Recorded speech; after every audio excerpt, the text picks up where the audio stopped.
Une vendeuse de fleurs sauve un millionnaire d'un accident et il l'emmène dans sa villa.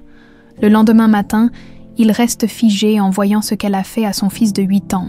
Le soleil de juin caressait doucement les pétales des fleurs exposées devant la petite boutique, les roses de Chloé, située sur la place centrale de Beaulieu-sur-Mer.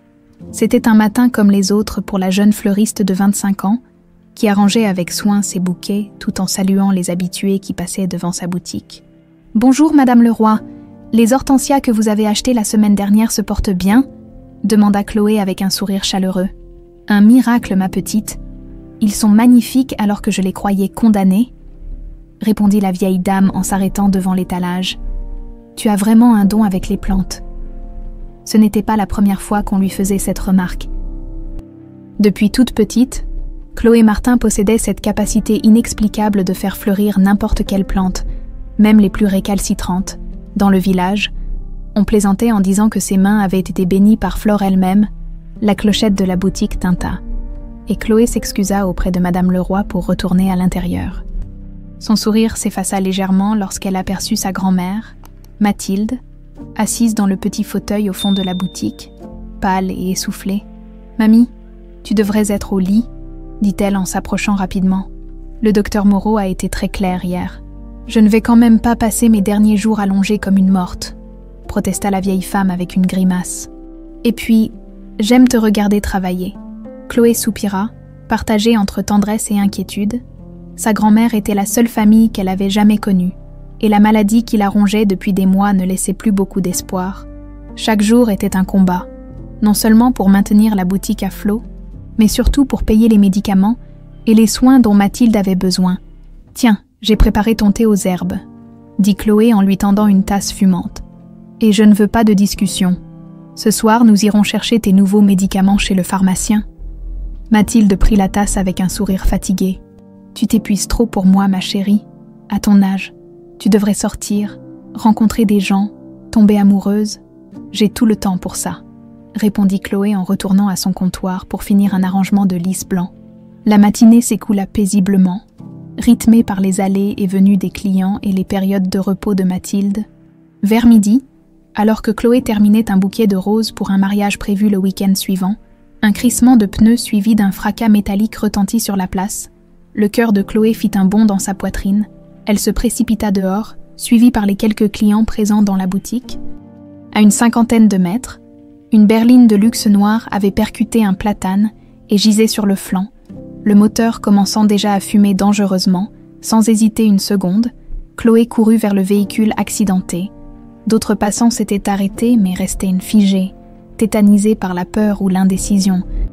À travers la vitre brisée du conducteur, elle aperçut un homme d'une 40aine d'années, inconscient, le visage ensanglanté. « Il faut l'aider. La voiture va prendre feu !» cria-t-elle, en essayant d'ouvrir la portière déformée. Comme pour confirmer ses craintes, des flammes commencèrent à lécher le capot. L'odeur d'essence et de plastique brûlé emplit l'air, âcre et suffocante, avec une force qu'elle ne se connaissait pas.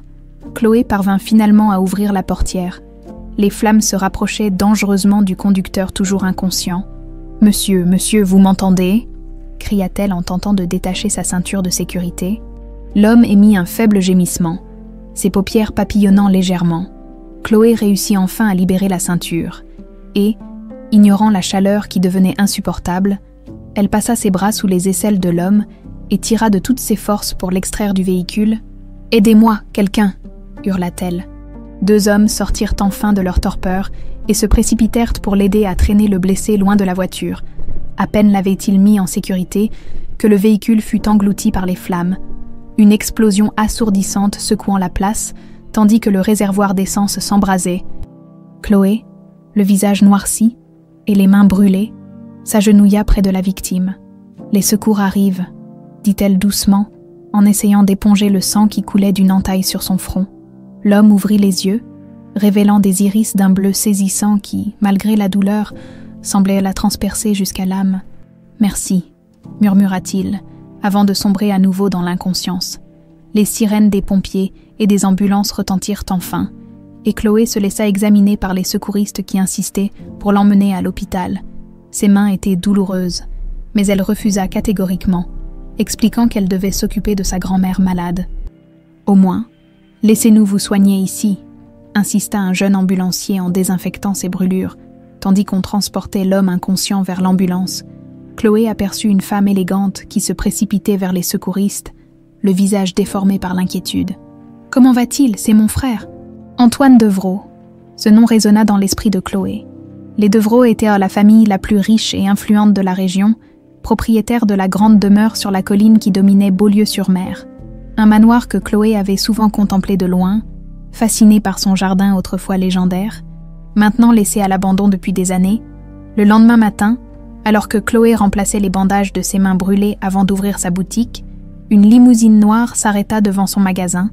Un chauffeur en uniforme en descendit et se dirigea vers elle. « Mademoiselle Martin, Monsieur Devrault souhaiterait vous voir. Il m'a chargé de vous conduire au manoir. » Chloé hésita, regardant l'intérieur de sa boutique où sa grand-mère somnolait dans son fauteuil. « Je ne peux pas laisser ma grand-mère seule. » Monsieur Devrault a insisté pour qu'elle vienne également. Un médecin est présent au manoir et pourra s'occuper d'elle pendant votre visite. Intriguée et quelque peu intimidée, Chloé finit par accepter. Après avoir fermé la boutique et aidé sa grand-mère à monter dans la limousine, elle se laissa conduire vers le manoir des Devrault. Ignorant encore que cette visite allait changer le cours de sa vie à jamais, la limousine gravit lentement la colline, s'engageant dans l'allée bordée de cyprès qui menait au manoir Devrault. Chloé regardait par la fenêtre. Impressionnée par l'immensité de la propriété, elle avait souvent aperçu cette demeure imposante depuis le village, mais n'aurait jamais imaginé y mettre les pieds un jour. « C'est magnifique », murmura-t-elle, serrant doucement la main de sa grand-mère qui semblait épuisée par le court trajet. « C'était encore plus beau avant », répondit Mathilde avec une pointe de mélancolie dans la voix. Le jardin était réputé dans toute la région. Des gens venaient de loin pour l'admirer. La voiture s'arrêta devant un perron majestueux. Une femme d'une 60aine d'années, à l'allure stricte mais au regard bienveillant, les attendait sur les marches. « Mademoiselle Martin, je suis Madame Collin, la gouvernante. Monsieur Devrault vous attend dans le petit salon. Un médecin va s'occuper de votre grand-mère pendant votre entretien. » Chloé hésita, peu encline à laisser Mathilde aux soins d'inconnu. « Ne t'inquiète pas pour moi, » insista sa grand-mère en lui serrant le bras. « Va, ce monsieur te doit la vie. Après tout. » Un majordome aida Mathilde à s'installer dans une chambre du rez-de-chaussée, tandis que Madame Collin guidait Chloé à travers un dédale de couloirs ornés de tableaux anciens et de meubles d'époque. Ils s'arrêtèrent devant une double porte en bois sculpté. « Monsieur n'est pas encore complètement remis de l'accident », expliqua la gouvernante à voix basse. « Il a insisté pour vous voir malgré les conseils du médecin. » Elle frappa doucement et ouvrit la porte. Chloé pénétra dans une pièce baignée de lumière, aux murs recouverts de livres. Assis près d'une fenêtre, Antoine Devrault se leva pour l'accueillir. Son front était barré d'un pansement et il s'appuyait légèrement sur une canne, mais il semblait bien moins mal en point que ce à quoi elle s'attendait. « Mademoiselle Martin, » dit-il en lui tendant la main, « je vous dois la vie. » Sa voix était grave et posée. Son regard bleu aussi intense que dans le souvenir de Chloé. Elle accepta sa poignée de main, gênée par ses propres bandages. N'importe qui aurait fait la même chose, monsieur Devrault. « Détrompez-vous, » répondit-il avec un léger sourire. « Beaucoup ont regardé, mais vous seul avez agi, s'il vous plaît. Asseyez-vous. » Il l'invita à prendre place dans un fauteuil en face de lui. « Vos mains, vous êtes blessée à cause de moi, » remarqua-t-il, une lueur de culpabilité traversant son regard. « Ce n'est rien, vraiment, quelques brûlures superficielles. J'insiste pour que mon médecin personnel vous examine, et j'aimerais vous dédommager pour votre courage et votre boutique fermée aujourd'hui. » Chloé se raidit, mal à l'aise. « Je n'ai pas fait ça pour de l'argent, monsieur. » Antoine l'observa un moment, comme s'il cherchait à percer un mystère. « Je le sais bien, c'est précisément ce qui rend votre geste encore plus précieux. » Leur conversation fut interrompue par l'entrée de Madame Collin. « Monsieur, votre fils est encore sorti dans le jardin. Faut-il ? » « Laissez-le, Madame Collin, » répondit Antoine avec un soupir las, « tant qu'il reste dans l'enceinte de la propriété. » La gouvernante s'inclina légèrement et ressortit. Antoine se tourna vers Chloé avec une expression que la jeune femme ne sut déchiffrer. Un mélange de tristesse et d'impuissance. « J'ai un fils, Hugo. Il a 8 ans et, depuis la mort de sa mère il y a 3 ans, il ne parle plus. Pas un mot. » Chloé sentit son cœur se serrer. « Je suis désolée. Les médecins parlent de mutisme traumatique. Il était dans la voiture quand l'accident s'est produit. Il a survécu, Mais quelque chose s'est brisé en lui ce jour-là. Antoine se leva péniblement. « Venez, je vais vous faire visiter un peu le domaine avant que vous repartiez. » Il sortira sur une terrasse qui donnait sur l'arrière du manoir. En contrebas s'étendait ce qui avait dû être autrefois un jardin somptueux, mais qui n'était plus qu'un enchevêtrement de végétation sauvage et de parterres abandonnés. Au milieu de ce chaos vert, Chloé aperçut un petit garçon aux cheveux noirs, accroupi près d'un bassin asséché. « C'est Hugo », précisa Antoine. « Il passe des heures ici malgré l'état du jardin. Sa mère l'adorait et y consacrait tout son temps libre. » « Pourquoi ne pas l'avoir entretenu alors ?» demanda Chloé. Avant de se mordre la lèvre, craignant d'avoir été trop direct, Antoine ne sembla pas s'en formaliser. « Après la mort de Jeanne, je n'ai pas eu le cœur de continuer, et puis aucun jardinier n'a réussi à comprendre la vision qu'elle avait pour cet endroit. » Chloé observa l'enfant solitaire, puis le jardin délaissé. Un sentiment étrange s'empara d'elle, comme si ces lieux lui étaient familiers, comme si elle y avait déjà posé les pieds dans une autre vie. « Je pourrais peut-être descendre lui dire bonjour », proposa-t-elle spontanément. Antoine parut surpris. « Vous pouvez essayer, mais il ne répond à personne hormis moi et Madame Colin. » Chloé descendit lentement les marches menant au jardin.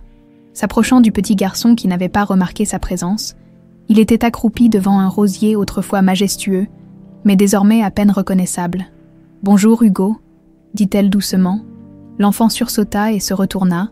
Ses yeux, identiques à ceux de son père, l'examinèrent avec méfiance. Il ne répondit pas, mais ne s'enfuit pas non plus. « Ce rosier était magnifique, n'est-ce pas ?» continua Chloé en s'accroupissant à côté de lui. « Je parie que c'était un pierre de Ronsard. Il donne des fleurs d'un rose tellement délicat qu'on dirait des pétales de soie. » Hugo la dévisagea, une lueur de curiosité remplaçant peu à peu la méfiance dans son regard. « Tu sais, » poursuivit-elle en effleurant délicatement la tige épineuse, « les roses sont comme les personnes. Parfois, elles traversent des moments difficiles, mais avec un peu d'attention et de soin, elles peuvent refleurir plus belles qu'avant. » Le petit garçon sembla considérer ces paroles, puis, à la stupéfaction de Chloé, il lui tendit une paire de petits sécateurs rouillés qu'il avait posés à côté de lui. Depuis la terrasse, Antoine observait la scène, incrédule. Son fils, qui fuyait systématiquement tout contact avec des étrangers depuis 3 ans, était en train d'interagir avec cette jeune femme qu'il ne connaissait pas. Le lendemain matin, alors que Chloé ouvrait sa boutique, elle fut surprise de voir Antoine Devrault apparaître sur le seuil, sans chauffeur ni voiture ostentatoire. « Mademoiselle Martin », commença-t-il, visiblement mal à l'aise, « j'ai une proposition à vous faire. » Il lui expliqua qu'il avait été réveillé au petit matin par un son qu'il n'avait plus entendu depuis des années. Le rire de son fils, en suivant ce bruit presque irréel, il avait découvert Hugo dans le jardin, à l'endroit exact où Chloé et lui s'étaient parlé la veille. « Je ne sais pas ce que vous lui avez dit, mais c'est la première réaction positive qu'il manifeste depuis la mort de sa mère, » dit Antoine, l'émotion transparaissant dans sa voix habituellement contrôlée. « J'aimerais vous proposer un travail. Venez restaurer notre jardin et être présente pour Hugo quelques heures par jour. » Chloé hésita, pensant à sa grand-mère et à sa boutique. « Votre grand-mère peut s'installer au manoir. Nous avons une aile entière inoccupée. Et elle sera suivie par les meilleurs médecins. Quant à votre boutique, vous pourriez la confier à votre employé quelques heures par jour. » L'offre était tentante, mais quelque chose d'autre troublait Chloé. Cette étrange sensation de déjà-vu qu'elle avait ressentie au manoir, et surtout ce portrait, entrevu dans le couloir principal, celui d'une femme blonde aux yeux clairs dont le visage lui avait semblé bizarrement familier. « C'est d'accord, » répondit-elle finalement. « Mais je voudrais garder ma boutique ouverte les matins. Je commencerai au manoir après le déjeuner. » Antoine acquiesça, soulagé. « Merci, mademoiselle Martin. Vous ne pouvez pas imaginer ce que cela signifie pour nous. » En le regardant partir, Chloé ne pouvait s'empêcher de penser que sa vie venait de prendre un tournant décisif. Sans qu'elle puisse encore en mesurer toutes les conséquences, 1 semaine s'était écoulée depuis que Chloé avait commencé à partager son temps entre sa boutique et le manoir Devrault. Chaque après-midi, elle s'attaquait méthodiquement au jardin abandonné, redonnant forme à ce qui n'était plus qu'un fouillis végétal. Hugo la suivait comme son ombre, silencieux mais attentif, l'aidant à sa manière en ramassant les feuilles mortes ou en tenant les arrosoirs trop lourds pour ses petites mains. Ce jour-là, Chloé s'affairait autour d'une roseraie envahie par les mauvaises herbes, quand elle aperçut le visage d'Hugo s'assombrir soudainement. Le petit garçon fixait l'entrée du jardin, Qu'est-ce qu'il y a ? Demanda-t-elle en se retournant. Une femme élégante se tenait là, observant la scène avec une expression indéchiffrable. Grande, mince, vêtue d'un tailleur gris parfaitement coupé. Elle avait les mêmes yeux bleus qu'Antoine et Hugo. Mais son regard manquait de la chaleur qui caractérisait celui du père et du fils. « Alors c'est vous, la fleuriste qui joue les sauveuses », lança-t-elle en s'approchant, un sourire forcé aux lèvres. « Je suis Margot Devrault, la sœur d'Antoine. »« Enchantée », répondit poliment Chloé en retirant ses gants de jardinage. « Je suis Chloé Martin. » Hugo s'était instinctivement rapproché d'elle, s'accrochant légèrement à son tablier de jardinage. Margot le remarqua et son sourire se crispa davantage. « Hugo, mon chéri, ta tante est rentrée. Tu ne viens pas me faire un bisou. » L'enfant resta immobile, se cachant à moitié derrière Chloé. Margot laissa échapper un soupir irrité avant de reporter son attention sur la jeune femme. « Alors comme ça, mon frère vous a engagé pour jardiner. » Son ton suggérait clairement qu'elle doutait que ce soit la seule raison. « Pour restaurer le jardin, oui, » confirma Chloé, mal à l'aise. « Votre belle-sœur avait fait un travail remarquable ici. » Le visage de Margot se durcit à la mention de Jeanne. « Oui, Jeanne adorait s'occuper des fleurs. Une vraie passion, parmi d'autres. » Il y avait quelque chose de cruel dans sa façon de prononcer ces mots. Chloé sentit Hugo se raidir contre elle. « Je devrais prévenir Antoine que vous êtes arrivée » proposa Chloé pour changer de sujet. « Inutile, ma chère. »« Je connais le chemin de son bureau » répondit Margot en tournant les talons, puis s'arrêtant brièvement. « Mais ne vous habituez pas trop à votre place ici. Les Devrault protègent ce qui leur appartient. » Cette dernière phrase, prononcée comme une menace à peine voilée, laissa Chloé perplexe. Elle baissa les yeux vers Hugo qui la regardait avec inquiétude. « Ne t'en fais pas, » le rassura-t-elle en ébouriffant doucement ses cheveux. « Reprenons notre travail. Ces rosiers ne vont pas se tailler tout seuls. » Ce soir-là, en rentrant à sa boutique où sa grand-mère l'attendait, ayant refusé catégoriquement de s'installer au manoir, Chloé ne put s'empêcher de repenser à Margot Devrault et à son hostilité manifeste. « Tu as l'air préoccupée, ma chérie », remarqua Mathilde en la voyant entrer, le front plissé par la réflexion. Chloé lui raconta sa rencontre avec la sœur d'Antoine. Sa grand-mère l'écouta attentivement, son visage émacié trahissant une fatigue grandissante. « Les gens riches ont souvent peur de perdre ce qu'ils possèdent », commenta simplement Mathilde. « Cette femme te voit peut-être comme une menace. » « Une menace, mais c'est ridicule. Je m'occupe juste du jardin et du petit garçon, » compléta sa grand-mère avec un sourire entendu. « Et peut-être aussi du cœur de son père, même si tu refuses de l'admettre. » Chloé sentit ses joues s'empourprer. Il était vrai qu'Antoine et elle avaient développé une certaine complicité ces derniers jours. Rien de romantique, du moins, pas ouvertement, mais une connexion indéniable qui s'approfondissait chaque fois qu'il parlait d'Hugo ou du jardin. « Tu dis n'importe quoi », se défendit-elle maladroitement. « Antoine Devrault est mon employeur, c'est tout. » Mathilde ne répondit pas, mais son regard disait clairement qu'elle n'était pas dupe. Un accès de toux violent la plia en deux, et Chloé se précipita pour lui apporter son médicament et un verre d'eau. « Tu es de plus en plus fatiguée », s'inquiéta la jeune femme. « Tu devrais vraiment accepter l'offre d'Antoine et t'installer au manoir, au moins pendant que je travaille là-bas. » Mathilde secoua la tête avec obstination. « Ce n'est pas ma place. » Et puis, elle hésita, comme si elle pesait le poids de ses prochaines paroles. « Il y a des choses que tu devrais savoir. » « Chloé, des choses sur ton passé. » Le cœur de la jeune femme manqua un battement. « Mon passé, que veux-tu dire ?» La vieille femme prit une profonde inspiration. « Je ne t'ai pas tout dit sur ta naissance. Tu n'es pas ma petite fille biologique. » Chloé resta immobile, abasourdie par cette révélation. « Je t'ai adoptée quand tu n'étais qu'un bébé. Ta mère biologique s'appelait Solange Mercier, elle. Elle travaillait pour une famille fortunée de la région. » « Tu as attendu 25 ans pour me dire ça, » balbutia Chloé sous le choc. « Pourquoi maintenant ?» Les yeux de Mathilde se remplirent de larmes. « Parce que je sens que mon temps est compté, et parce que je crois que ce n'est pas un hasard si tu te retrouves dans ce manoir. Solange y a travaillé, Chloé. Elle a travaillé pour les Devrault avant de s'enfuir, enceinte de toi. » Cette révélation tomba comme un coup de tonnerre. Chloé se laissa tomber sur une chaise. Essayant d'assimiler cette information, cela expliquait peut-être cette étrange sensation de familiarité qu'elle avait ressentie au manoir, et surtout face au portrait de Jeanne Devrault, qui était mon père, demanda-t-elle finalement d'une voix blanche. « Je ne sais pas, admit Mathilde. Solange ne me l'a jamais dit. Elle semblait terrifiée, comme si elle fuyait quelque chose, ou quelqu'un. Le lendemain, Chloé arriva au manoir l'esprit encombré de questions, alors qu'elle se dirigeait vers le jardin. Elle croisa Madame Colin qui transportait un plateau de thé. « Ah, Mademoiselle Martin, monsieur aimerait vous voir dans la bibliothèque après votre travail au jardin. Mademoiselle Margot y sera également. » Chloé acquiesça, appréhendant déjà cette rencontre. Dans le jardin, elle trouva Hugo qui l'attendait patiemment près de la roseraie, tenant fièrement une nouvelle pousse qu'il avait découverte. « C'est magnifique, Hugo !» s'exclama-t-elle avec enthousiasme. « Tu vois ? Et je t'avais dit que ce rosier n'était pas mort.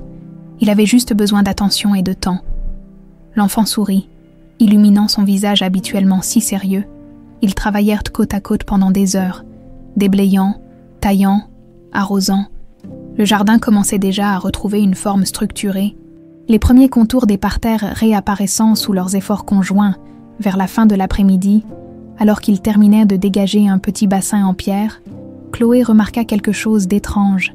Quelqu'un avait coupé net plusieurs jeunes pousses qu'elle avait repiquées la veille. « C'est bizarre », murmura-t-elle, examinant les tiges sectionnées. « On dirait que quelqu'un a fait ça délibérément. » Hugo s'approcha et examina les plantes endommagées. Son expression changea, passant de la curiosité à une sorte de résignation triste, comme s'il n'était pas surpris.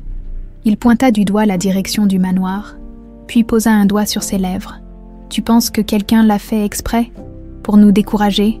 demanda Chloé, comprenant soudain. « Ta tante, peut-être ?» L'enfant ne confirma, ni ne démentit, mais son regard en disait long.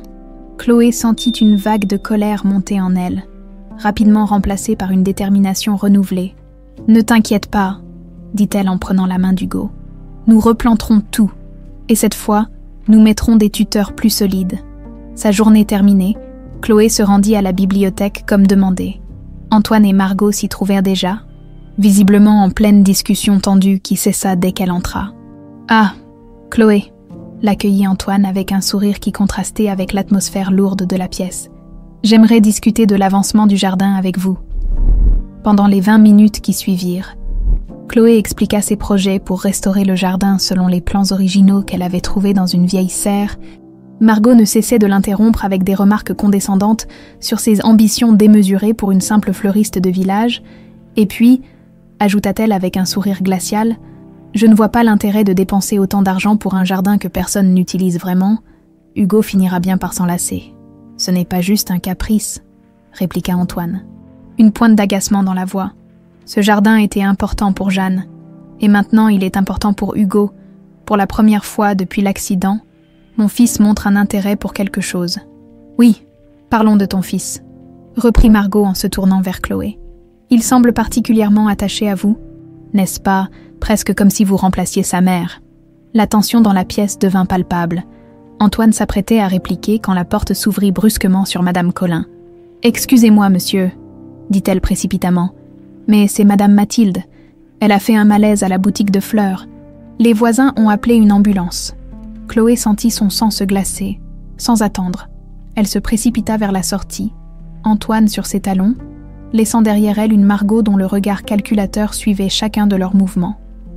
Mathilde fut hospitalisée pendant 3 jours. 3 jours durant lesquels Chloé ne quitta pratiquement pas son chevet. Sauf pour aller rapidement ouvrir sa boutique quelques heures le matin, Antoine lui avait proposé de prendre un congé, mais elle avait refusé, préférant s'occuper l'esprit plutôt que de ruminer ses inquiétudes à l'hôpital. À sa grande surprise, Hugo était venu lui rendre visite à la boutique chaque matin. Accompagné de Madame Colin, l'enfant apportait toujours un dessin, le jardin tel qu'il l'imaginait une fois restauré, rempli de couleurs et de vie. Ces petites attentions touchaient profondément Chloé, devenant des rayons de lumière dans ces journées sombres.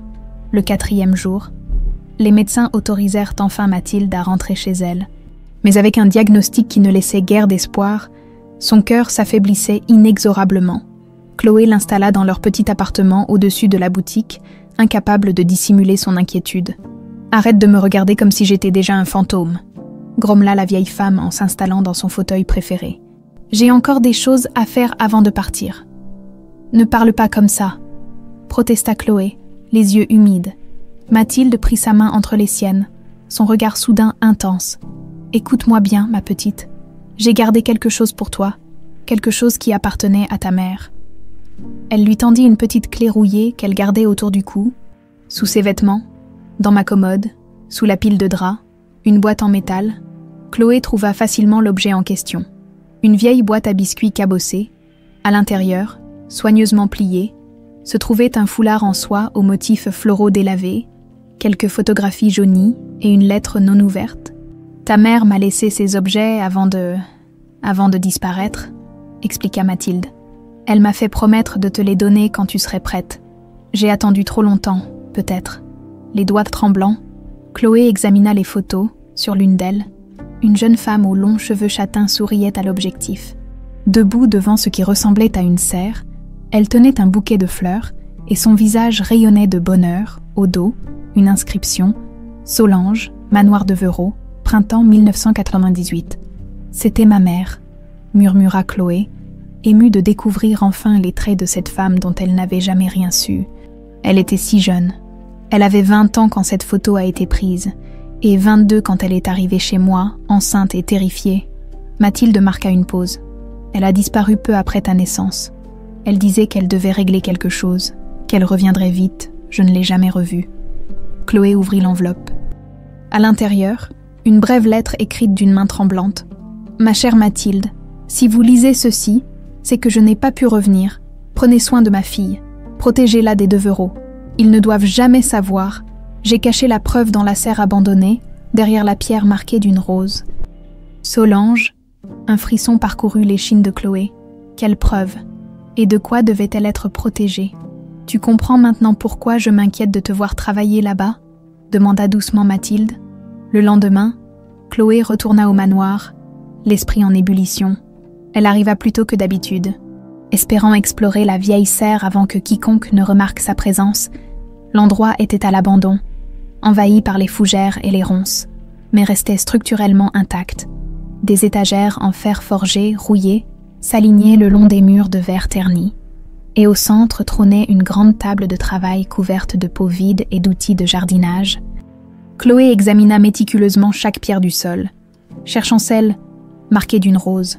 Après une demi-heure de recherches infructueuses, elle s'apprêtait à abandonner, quand son regard fut attiré par un motif à peine visible sur l'une des pierres du mur du fond, partiellement cachée par une plante grimpante.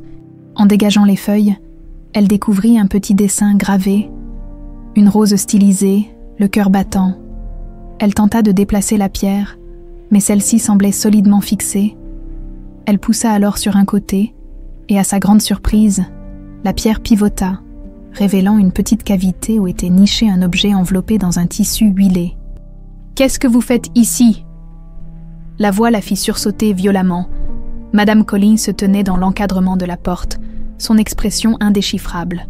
« J'explorais juste la serre pour voir ce qui pourrait être récupéré, » balbutia Chloé, dissimulant instinctivement sa découverte derrière son dos. La gouvernante l'observa longuement avant de déclarer « Vous ressemblez beaucoup à votre mère, vous savez ?» Chloé resta figée, incapable de répondre. « Solange était une jeune femme extraordinaire, » poursuivit Madame Collin en s'avançant dans la serre. « Elle avait le même don que vous avec les plantes. Jeanne l'adorait. Vous connaissiez ma mère. J'étais déjà gouvernante ici quand elle travaillait comme assistante jardinière. Nous étions proches. » Elle hésita avant d'ajouter « J'ai toujours su que vous finiriez par revenir ici, d'une façon ou d'une autre. Que s'est-il passé? Pourquoi est-elle partie? Ce n'est pas à moi de vous raconter toute l'histoire. Mais sachez que votre mère n'a pas eu le choix. » Madame Collin jeta un coup d'œil vers la main que Chloé cachait dans son dos. « Quoi que vous ayez trouvé, gardez-le précieusement, et méfiez-vous de Margot Deveraux. Elle a toujours détesté votre mère, et maintenant, elle vous voit comme une menace. » Avant que Chloé ne puisse poser d'autres questions, la gouvernante ajouta « Hugo vous cherche partout. Il est au jardin, près de la roseraie. » Une fois seule, Chloé déballa rapidement sa découverte. Un petit carnet à la couverture de cuir craquelé. Les premières pages contenaient des notes sur le jardinage, des croquis de plantes. Mais au milieu, le ton changeait. Solange y décrivait sa peur grandissante, mentionnant des documents compromettants et un accident qui n'en était pas un. Les dernières pages avaient été arrachées. Chloé glissa le carnet dans sa poche, l'esprit tourbillonnant de questions, et se dirigea vers le jardin où Hugo l'attendait. L'enfant avait déjà commencé à nettoyer un parterre, ses petites mains sales témoignant de son enthousiasme. « Bonjour, Hugo !» le salua-t-elle, avec un sourire forcé, tentant de dissimuler son trouble. L'enfant l'étudia un instant, puis prit sa main pour la conduire vers un coin reculé du jardin qu'il n'avait pas encore exploré. Là, à moitié caché par les mauvaises herbes, se trouvait un petit carré de terre soigneusement entretenu, contrastant avec le chaos environnant. Au centre poussait une unique rose d'un blanc immaculé. « C'est toi qui as fait ça ?» demanda Chloé, émerveillée. Hugo acquiesça, puis sortit de sa poche un bout de papier plié qu'il lui tendit. C'était un dessin d'enfant représentant 3 personnages, un grand homme, un petit garçon, et entre eux, une femme aux longs cheveux bruns entourés de fleurs. Au-dessus de cette dernière figure, il avait maladroitement écrit « Chloé ». Les jours suivants, Chloé partagea son temps entre sa grand-mère malade, le jardin qui reprenait vie, et ses recherches discrètes sur le passé de sa mère. Madame Colin lui fournissait de précieux indices, sans jamais révéler l'histoire complète. Elle lui montra l'ancienne chambre de Solange dans les quartiers du personnel, où Chloé découvrit d'autres photos et une correspondance entre sa mère et Jeanne Devrault, témoignant d'une amitié profonde. Un après-midi, alors qu'elle travaillait avec Hugo à dégager une allée envahie par les ronces, Antoine les rejoignit.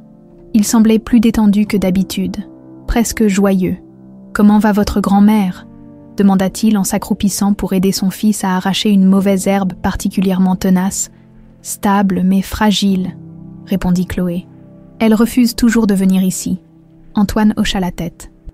Compréhensif. « Chloé, je voulais vous remercier. Pour la première fois depuis l'accident, j'ai l'impression de retrouver mon fils. » Il regarda Hugo qui s'affairait quelques mètres plus loin. Et peut-être aussi une partie de moi-même. Leurs regards se croisèrent, et Chloé sentit une chaleur familière envahir sa poitrine. Dans les yeux bleus d'Antoine brillait une émotion qu'elle n'avait encore jamais vue. Une tendresse qui dépassait la simple gratitude. Cet instant fut brisé par l'arrivée tonitruante de Margot. Comme à son habitude, elle portait un tailleur impeccable qui contrastait avec le cadre champêtre du jardin. « Ah, la petite scène de famille !» railla-t-elle. « Comme c'est touchant !» Hugo se rapprocha instinctivement de Chloé, qui posa une main protectrice sur son épaule. « Que veux-tu, Margot ?» demanda Antoine, son visage se fermant immédiatement. « Te rappeler notre rendez-vous avec les avocats, les actionnaires s'impatientent. » Alors qu'Antoine s'excusait et suivait sa sœur vers le manoir. Margot se retourna brièvement vers Chloé. Son regard était glacial, calculateur. « Profitez bien de votre temps ici, mademoiselle Martin. Les roses les plus belles sont souvent celles qui se fanent le plus vite. » Cette menace à peine voilée résonna comme un avertissement. Chloé resserra son étreinte sur l'épaule d'Hugo, soudain consciente du danger que représentait cette femme. Pas seulement pour elle, mais peut-être aussi pour tous ceux qui vivaient sous ce toit. Ce soir-là, en retournant auprès de sa grand-mère, Chloé prit une décision. Quels que soient les secrets enfouis dans le passé, elle les déterrerait. Tout comme elle redonnait vie au jardin abandonné, pour protéger Hugo, pour comprendre d'où elle venait, et peut-être aussi pour donner une chance à ce sentiment naissant entre Antoine et elle, qui, comme une jeune pousse fragile, cherchait à percer malgré l'ombre menaçante qui planait au-dessus de leur tête. 1 mois s'était écoulé depuis le début du travail de Chloé au manoir. Le jardin commençait à retrouver son lustre d'antan. Les allées dégagées révélaient des motifs de pavage sophistiqués, les rosiers taillés bourgeonnaient à nouveau, et les bassins, nettoyés et remplis d'eau claire, reflétaient le ciel d'été. Hugo passait désormais tout son temps libre auprès de Chloé, l'aidant avec un enthousiasme grandissant, bien qu'il restât muet. Ce matin-là, une pluie légère tombait sur Beaulieu-sur-Mer, transformant le jardin en un tableau impressionniste, où les couleurs semblaient se fondre dans une brume argentée. Chloé et Hugo s'étaient réfugiés dans la serre, désormais partiellement restaurée, et s'occupaient à rempoter de jeunes plants. Ces bégonias seront magnifiques près du bassin central, expliquait Chloé tandis que l'enfant tassait soigneusement la terre autour des racines. Un coup discret à la porte vitrée les fit se retourner. Antoine se tenait là, protégé de la pluie par un parapluie noir. « Je peux me joindre à vous » demanda-t-il avec un sourire qui faisait toujours battre le cœur de Chloé un peu plus vite. « Bien sûr, répondit-elle en essuyant ses mains terreuses sur son tablier. Hugo me montrait justement ses talents de jardinier. Antoine ébouriffa affectueusement les cheveux de son fils. « Je vois ça, tu as de la terre partout, mon bonhomme. » L'enfant sourit fièrement, puis tendit à son père un petit pot où il venait de planter une bouture de rosier. « C'est pour moi ?» demanda Antoine, visiblement ému par ce geste. Hugo acquiesça vigoureusement. « Merci, c'est un très beau cadeau. » Il y avait quelque chose de différent chez Antoine ce jour-là, nota Chloé, une sorte d'agitation contenue, comme s'il hésitait à partager une nouvelle. « Chloé, commença-t-il finalement, j'ai trouvé quelque chose qui pourrait vous intéresser. » Il sortit de sa veste un petit livre à la couverture de cuir bleu nuit, usé au coin, le journal intime de Jeanne. Je l'ai découvert hier en rangeant de vieux documents dans mon bureau. Chloé sentit son pouce accélérer. « Vous êtes sûr de vouloir me le montrer? C'est très personnel. » « Justement, » répondit Antoine en lui tendant le carnet. Jeanne y parle beaucoup du jardin, de ses projets, et de Solange Mercier, à la mention du nom de sa mère. Chloé ne put dissimuler son trouble.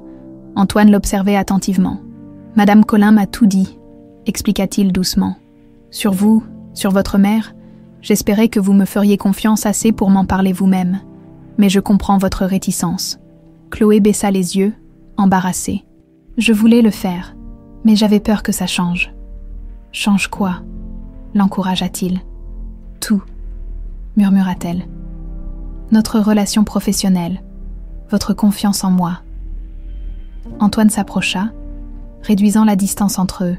« Rien n'a changé, Chloé, sauf peut-être. » Il hésita, cherchant ses mots. « Sauf peut-être ce que je ressens pour vous, qui devient chaque jour plus difficile à ignorer. » Cette confession, prononcée à mi-voix dans l'intimité de la serre embuée, fit frémir Chloé avant qu'elle ne puisse répondre. Hugo tira sur sa manche, lui tendant un autre pot de fleurs, inconscient de la tension émotionnelle entre les adultes. « Il se fait tard, » reprit Antoine en reculant légèrement, comme pour reprendre ses esprits. « Lisez le journal. Nous en reparlerons demain. » Cette nuit-là, blottie dans le petit salon de son appartement, Chloé ouvrit avec révérence le journal de Jeanne Devroux. Les premières pages débordaient d'enthousiasme pour le jardin qu'elle avait entrepris de créer.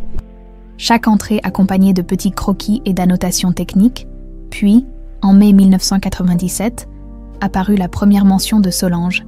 Engagée aujourd'hui une nouvelle assistante pour le jardin, Solange, 19 ans, recommandée par l'école d'horticulture, elle a le même amour des plantes que moi, et un talent inné que je n'ai jamais vu. Nous nous sommes immédiatement entendus, au fil des mois. Les références à Solange devenaient plus fréquentes, témoignant d'une amitié grandissante entre les deux femmes. Solange est devenue plus qu'une simple assistante, une véritable amie, la seule à qui je puisse parler librement dans cette maison pleine de non-dits et de conventions étouffantes. Puis, en octobre 1998, le ton changea brusquement. Découvert aujourd'hui des irrégularités dans les comptes de l'entreprise, d'importantes sommes détournées depuis des années, je soupçonne Margot, mais je n'ai pas encore de preuves concrètes, Solange m'a convaincue d'enquêter davantage avant d'en parler à Antoine. Chloé tourna fébrilement les pages. Absorbée par le récit, les entrées suivantes détaillaient comment Jeanne et Solange avaient minutieusement rassemblé des preuves contre Margot, documentant chaque transfert suspect, chaque falsification comptable. Solange a risqué sa place pour m'aider à accéder aux archives. Elle dit que c'est une question de justice. Mais je crains pour sa sécurité. Margot devient méfiante. Le 3 mars 1989, une entrée particulièrement troublante attira l'attention de Chloé. Margot a confronté Solange aujourd'hui, l'accusant de fouiner dans ses affaires. L'altercation a été violente. J'ai peur que Solange ne soit en danger réel maintenant. Elle m'a confié une chose inquiétante. Quelqu'un a tenté de forcer la porte de sa chambre cette nuit. 2 semaines plus tard. Solange a disparu. Ses affaires sont toujours là. Mais elle est introuvable depuis hier. Margot prétend qu'elle a démissionné brusquement. Mais c'est faux. Quelque chose de terrible est arrivé. J'en suis certaine. J'ai trouvé des traces de lutte dans sa chambre. Les entrées devenaient ensuite plus espacées, entrecoupées de longues périodes de silence. Jeanne évoquait sa peur grandissante, ses soupçons envers Margot, et sa frustration face à l'attitude d'Antoine qui refusait de croire sa sœur capable de tels actes. Un passage, daté d'1 an plus tard, fit sursauter Chloé. J'ai reçu un message de Solange aujourd'hui. Elle est vivante. Elle se cache dans un village de l'arrière-pays. Elle est enceinte et terrifiée. Elle dit avoir emporté des preuves contre Margot, mais ne peut pas revenir tant que l'enfant n'est pas né. Je dois la retrouver, l'aider. Les dernières entrées étaient maintes brèves, sibyllines. Préparez un dossier complet. Demain, je confronte Margot avec toutes les preuves. Antoine doit savoir la vérité. C'était la dernière note, écrite la veille même de l'accident qui avait coûté la vie à Jeanne. Chloé referma le journal. Bouleversée, tout prenait désormais un sens terrible. Sa mère n'avait pas simplement travaillé au manoir. Elle avait été impliquée dans une dangereuse affaire de fraude financière, et Jeanne Devrault n'était pas morte par accident, mais probablement assassinée par Margot pour l'empêcher de révéler la vérité. Le lendemain matin, à peine arrivée au manoir, Chloé chercha Antoine pour lui faire part de ses découvertes. Mais ce fut Madame Colin qui l'accueillit, le visage grave. Monsieur est parti tôt ce matin pour Paris avec Mademoiselle Margot, une réunion d'urgence avec les actionnaires. La gouvernante baissa la voix. Je crois que les choses se compliquent pour l'entreprise. Il y a des rumeurs de malversation. Chloé hésita, serrant le journal contre sa poitrine. Madame Colin, je dois vous montrer quelque chose. La vieille femme l'interrompit. Pas ici. Les murs ont des oreilles. Retrouvez-moi dans la serre à midi, à l'heure dite. Chloé trouva la gouvernante qui l'attendait, nerveuse et vigilante. J'ai lu le journal, commença Chloé sans préambule. Je sais ce qui est arrivé à ma mère et à Jeanne. Madame Colin soupira profondément. J'ai toujours su que ce jour viendrait. Écoutez-moi attentivement, mademoiselle. Les preuves dont parle Jeanne existent toujours. Cachées ici même, au manoir. Votre mère les a placées dans un endroit que seule Jeanne connaissait. Où ? Implora Chloé. Si je le savais, j'aurais agi depuis longtemps, répondit la gouvernante avec amertume. Mais je pense que la réponse est dans ce jardin, quelque part. C'était leur refuge à toutes les deux. Un bruit soudain les fit sursauter. Margot se tenait à l'entrée de la serre, son visage habituellement impassible déformé par la colère. « Alors c'est pour ça que tu t'intéresses tant à notre famille » cracha-t-elle en s'avançant vers Chloé. « Tu es sa fille, la fille de cette fouineuse de Solange. » Chloé recula instinctivement, protégeant le journal. « Qu'avez-vous fait à ma mère ?» demanda-t-elle, sa voix tremblant de rage et de peur mêlée. Un sourire cruel étira les lèvres de Margot. « Ta mère a eu la chance de s'enfuir. Jeanne n'a pas eu cette chance. Et toi ?» Ses yeux se plissèrent dangereusement. « Toi, tu commences sérieusement à me gêner. » L'affrontement dans la serre avait laissé Chloé glacée jusqu'aux os. Face à la menace à peine voilée de Margot, Madame Colin s'était interposée, rappelant froidement que Monsieur Devrault n'apprécierait guère d'apprendre que sa sœur terrorisait ses employés. Cette remarque avait momentanément fait reculer Margot, qui s'était éloignée en promettant que cette histoire n'était pas terminée. 3 jours s'étaient écoulés depuis. 3 jours pendant lesquels Chloé avait continué son travail au jardin, toujours accompagnée d'Hugo qui semblait avoir perçu son inquiétude et ne la quittait plus d'une semelle. Antoine n'était pas encore revenu de Paris, et Margot se faisait étrangement discrète. Ce matin-là, Chloé franchit le portail du manoir avec une boule au ventre, dans son sac, soigneusement dissimulé, le journal de Jeanne qu'elle avait relu plusieurs fois. Cherchant des indices sur l'emplacement des fameuses preuves, elle trouva Hugo qui l'attendait déjà dans le jardin, accroupi près d'un massif de lavande. En la voyant approcher, il se leva d'un bond et courut vers elle, lui tendant un petit objet brillant. « Qu'est-ce que c'est ?» demanda Chloé, en prenant ce qui semblait être une vieille clé en laiton. L'enfant pointa du doigt le massif de fleurs, puis mima l'action de creuser. Chloé comprit immédiatement. Il avait trouvé cette clé en jardinant. « C'est une découverte très intéressante, Hugo, » dit-elle en examinant l'objet. La clé était ornée d'un motif floral sur son anneau, une rose stylisée, le même symbole que sur la pierre dans la serre, avant qu'elle ne puisse réfléchir davantage à cette coïncidence. Une voiture s'engagea dans l'allée du manoir. Antoine était de retour, l'air épuisé, mais soulagé de les voir. « Comment s'est passé votre voyage ?» demanda poliment Chloé, tandis qu'Hugo se jetait dans les bras de son père. « Éprouvant », répondit Antoine en serrant son fils contre lui. « Mais nécessaire. Nous devons parler, Chloé, en privé. » Ils laissèrent Hugo sous la surveillance de Madame Colin et se rendirent dans le bureau d'Antoine, une pièce sobre aux murs lambrissés que Chloé n'avait encore jamais visitée. « J'ai commencé à enquêter sur les activités de ma sœur, » déclara Antoine sans préambule. Après avoir lu le journal de Jeanne et discuté avec vous, j'ai engagé des experts pour examiner discrètement les comptes de l'entreprise. Il sortit un dossier d'un tiroir de son bureau. Ils ont découvert des anomalies, des sommes importantes détournées vers des comptes offshore, des falsifications de documents. Tout ce que Jeanne soupçonnait est vrai. Chloé sentit un mélange de soulagement et d'appréhension l'envahir.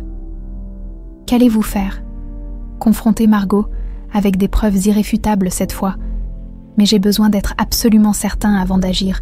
Si ce que Jeanne écrit est exact, votre mère aurait caché des documents quelque part dans cette propriété. J'y ai pensé jour et nuit, admit Chloé. Et aujourd'hui, Hugo a trouvé ceci. Elle lui montra la clé. Elle était enterrée près des lavandes. Antoine l'examina attentivement. Ce symbole, c'est l'emblème que Jeanne avait choisi pour représenter notre jardin. Elle l'avait fait graver sur plusieurs objets. Et si cette clé ouvrait un coffre ou une cachette contenant les preuves, ils passèrent l'après-midi à chercher ce que pourrait ouvrir cette mystérieuse clé, explorant méticuleusement le jardin et la serre. En vain, la nuit tombait quand ils décidèrent de suspendre leurs recherches. « Je dois rentrer », annonça Chloé à regret. « L'état de ma grand-mère s'aggrave, l'infirmière ne peut pas rester plus tard. »« Je comprends », répondit Antoine en l'accompagnant jusqu'à sa voiture. « Mais soyez prudente, Chloé. Margot est revenue elle aussi, et elle n'appréciera pas ce que nous faisons. » Dans la chaleur du crépuscule, leurs regards se croisèrent, chargés d'émotions contenues. Antoine effleura doucement sa joue. « Nous trouverons la vérité, ensemble. » Ce soir-là, Chloé trouva sa grand-mère étonnamment alerte. Assise dans son fauteuil, avec une pile de vieilles photographies sur les genoux. « Comment te sens-tu aujourd'hui, mamie ?» demanda Chloé en l'embrassant sur le front. « Comme quelqu'un qui n'a plus beaucoup de temps, » répondit Mathilde, avec une franchise désarmante. « C'est pourquoi j'ai décidé de te montrer ça. » Elle lui tendit une photographie que Chloé n'avait jamais vue. Sa mère, Solange, tenant dans ses bras un bébé emmailloté, elle-même, réalisa-t-elle avec émotion. À côté d'elle se tenait une autre femme, élégante et blonde, que Chloé reconnut immédiatement. « Jeanne Devrault », murmura-t-elle. « Ta mère et elle étaient inséparables », confirma Mathilde. « Cette photo a été prise juste avant que ta mère ne... disparaisse. »« Disparaisse », répéta Chloé, le cœur battant. « Tu m'as toujours dit qu'elle était partie régler quelque chose et n'était jamais revenue. » Mathilde soupira profondément. « C'est ce que je croyais à l'époque. Mais quelques mois après, j'ai reçu ceci. » Elle sortit une petite enveloppe froissée de la pile. À l'intérieur, une brève note manuscrite. « Il me recherche. Je dois disparaître, protéger ma fille à tout prix. Un jour, la vérité éclatera. La rose bleue montrera le chemin. S. » La rose bleue, s'étonna Chloé. Mais ça n'existe pas dans la nature. C'était le projet secret de ta mère. Elle travaillait sur des croisements pour créer une rose parfaitement bleue. Une impossibilité botanique qu'elle voulait réaliser pour Jeanne. Cette révélation frappa Chloé comme un éclair de compréhension. La clé, le symbole de la rose. Tout était lié à ce projet de rose bleue. « Mamie », dit-elle en serrant les mains de la vieille femme. « Je crois que tu viens de me donner la pièce manquante du puzzle. » Le regard de Mathilde s'assombrit. « Sois prudente, ma petite. Si ce que je crains est vrai, Margot Devrault est prête à tout pour garder ses secrets enfouis. » Cette nuit-là, Chloé ne dormit pratiquement pas, réfléchissant à cette nouvelle information. Au petit matin, elle se rendit directement au manoir, déterminée à explorer la piste de la rose bleue. Elle trouva Madame Collin dans la cuisine, préparant le petit déjeuner. Y a-t-il une pièce au manoir où ma mère aurait pu travailler sur des expériences botaniques ? Un laboratoire, peut-être ? La gouvernante réfléchit un instant. Le petit pavillon, au fond du domaine, Solange y passait des heures à travailler sur ses hybridations. Personne n'y va plus depuis des années. Chloé s'y rendit immédiatement, suivie par Hugo, qui avait écouté leur conversation. Le pavillon était une modeste construction en pierre, à moitié envahie par le lierre. À l'intérieur, tout était resté figé dans le temps, des étagères couvertes de pots et de fioles, des cahiers de notes jaunis, des outils de jardinage rouillés. Sur l'établi central trônait un petit coffret en bois sculpté. Chloé sortit la clé trouvée par Hugo et, le cœur battant, essaya de l'insérer dans la serrure. Elle s'y adapta parfaitement. À l'intérieur du coffret se trouvaient des documents financiers, des lettres et une clé USB. toutes les preuves que Jeanne et Solange avaient rassemblées contre Margot. Alors qu'elle refermait précautionneusement le coffret, la porte du pavillon grinça. Antoine se tenait là, le visage grave. « Je savais que je vous trouverais ici », dit-il doucement. « Madame Colin m'a parlé de votre conversation. » Chloé lui montra sa découverte. « Voilà ce que ma mère et votre femme ont risqué leur vie pour protéger. » Antoine prit le coffret, son expression oscillant entre détermination et tristesse. « Avec ça, nous pouvons enfin prouver ce que Margot a fait, non seulement les détournements de fonds, mais peut-être aussi découvrir ce qui est réellement arrivé à Jeanne. Et à votre mère ?» Tandis qu'ils retournaient vers le manoir. Une terrible nouvelle les attendait. Madame Colin les accueillit, le visage défait. « C'est votre grand-mère, mademoiselle. L'hôpital vient d'appeler, elle a fait un arrêt cardiaque, ils ont réussi à la stabiliser, mais... » Chloé sentit le sol se dérober sous ses pieds. Antoine la rattrapa avant qu'elle ne s'effondre. « Je vous conduis à l'hôpital immédiatement », déclara-t-il en lui prenant le bras. « Hugo, reste avec Madame Colin. » L'enfant, les larmes aux yeux, s'accrocha soudain à la main de Chloé, refusant de la lâcher. Dans ce moment de détresse, un miracle se produisit. Il ouvrit la bouche et un son rauque, presque inaudible, en sortit. « Viens !» articula-t-il péniblement. Ce premier mot, après 3 ans de silence, frappa Chloé et Antoine de stupeur. La jeune femme s'agenouilla pour être à la hauteur de l'enfant. « Je reviendrai, Hugo. Je te le promets, » murmura-t-elle, en essuyant une larme qui coulait sur la joue du petit garçon. Quelques minutes plus tard, la voiture d'Antoine filait vers l'hôpital. Chloé, le cœur serré par l'angoisse, serrait contre elle le coffret de preuves, déterminée à honorer le combat de sa mère et de Jeanne. Un combat qui avait peut-être coûté la vie à l'une d'elles et contraint l'autre à l'exil et à l'abandon de sa propre fille. « On va y arriver », dit Antoine en posant brièvement sa main sur la sienne. « Pour Hugo, pour Jeanne, pour votre mère, et pour nous, pour la première fois depuis longtemps. » Malgré la douleur et l'incertitude, Chloé sentit une lueur d'espoir se rallumer en elle. Mathilde survécut à son arrêt cardiaque, mais les médecins furent catégoriques. Son cœur s'affaiblissait inexorablement. Il ne lui restait plus que quelques semaines, peut-être moins, après 3 jours au chevet de sa grand-mère.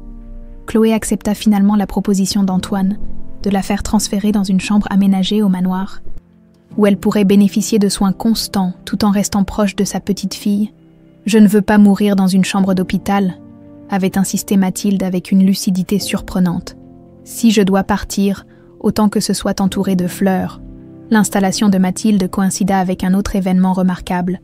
Hugo avait recommencé à parler. Ses premiers mots, hésitants et rares, étaient comme de précieuses gouttes de pluie après une longue sécheresse.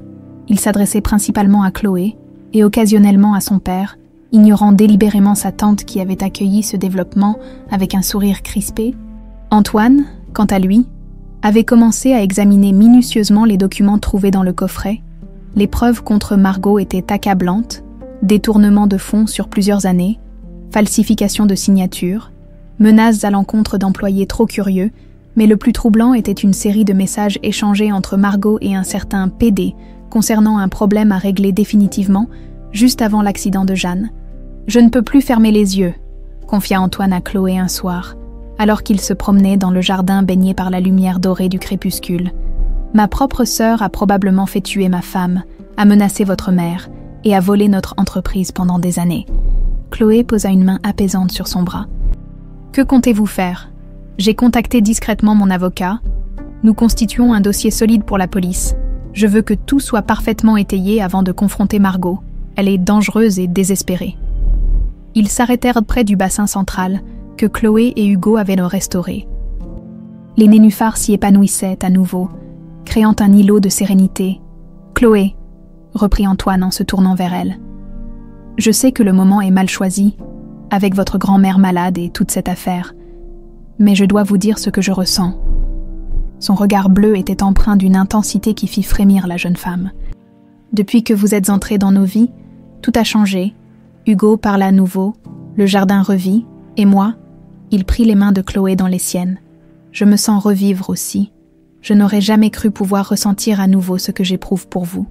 Chloé sentit son cœur s'emballer. Était-ce possible? Après tant de douleurs et de secrets, l'amour pouvait-il vraiment fleurir dans ce jardin, qui avait connu tant de drames? Antoine, un appel les interrompit. Hugo courait vers eux, un sourire radieux illuminant son visage habituellement si sérieux. « Papa, Chloé, venez voir !» s'écria-t-il.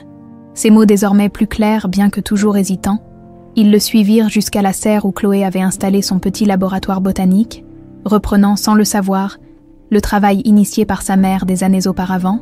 Là, dans un pot isolé, une rose s'épanouissait. Une rose d'une couleur qu'aucun d'eux n'avait jamais vue dans la nature.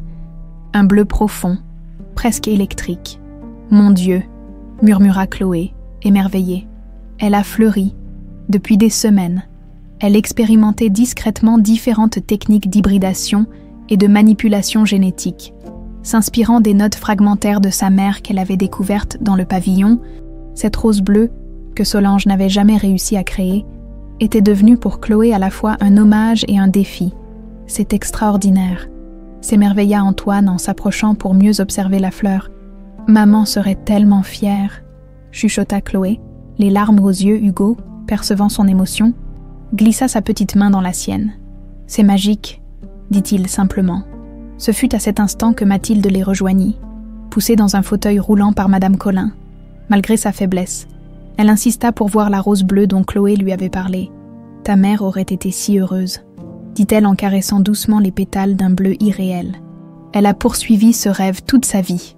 Elle disait que la rose bleue représentait l'impossible devenu possible, murmura Chloé. Comme l'amour véritable. Son regard croisa celui d'Antoine, et dans ce moment de connexion silencieuse, quelque chose se scella entre eux. Une promesse tacite, un engagement qui transcendait les mots. Plus tard ce soir-là, après avoir bordé Mathilde, Chloé rejoignit Antoine dans son bureau. Il terminait un appel téléphonique, son visage trahissant une certaine tension. « C'était mon avocat », expliqua-t-il en raccrochant. « Tout est prêt. Nous avons rendez-vous avec la police demain matin pour déposer officiellement les preuves contre Margot. Elle ne se doute de rien. Je ne pense pas. Elle est partie à Monaco pour quelques jours, officiellement pour rencontrer des investisseurs. » Il hésita avant d'ajouter. « Chloé, après tout ça, après que justice soit rendue, j'aimerais que nous prenions un nouveau départ, vous, moi et Hugo. » La proposition flottait dans l'air, chargée d'espoir et de possibilités. « J'aimerais ça aussi, » répondit-elle doucement. Le lendemain matin, une surprise attendait Chloé dans la serre. Plusieurs boutons de roses bleues étaient apparus, promettant une floraison spectaculaire. Inspirée, elle décida de créer un arrangement spécial pour l'anniversaire d'Hugo qui approchait. Un événement que le petit garçon attendait avec impatience. Le premier qu'il célébrerait vraiment depuis la mort de sa mère. Ces roses bleues seront le symbole d'un nouveau départ pour nous tous, expliqua-t-elle à Madame Colin, qui l'aidait à préparer les décorations. La gouvernante sourit, une lueur de satisfaction dans le regard. Mademoiselle Jeanne aurait adoré voir ça, elle qui croyait tant en la seconde chance. Alors qu'elle travaillait, Chloé remarqua quelque chose d'inhabituel. Plusieurs outils et produits chimiques semblaient avoir été déplacés dans son petit laboratoire botanique. « Quelqu'un est venu ici ?» demanda-t-elle, soudain méfiante. Madame Colin fronça les sourcils. « Pas à ma connaissance, mais mademoiselle Margot est revenue plus tôt que prévu ce matin. Je l'ai aperçue dans les jardins. » Une alarme silencieuse se déclencha dans l'esprit de Chloé. Elle examina attentivement ses flacons et remarqua que l'un d'eux, contenant un fertilisant expérimental, semblait moins plein qu'elle ne l'avait laissé.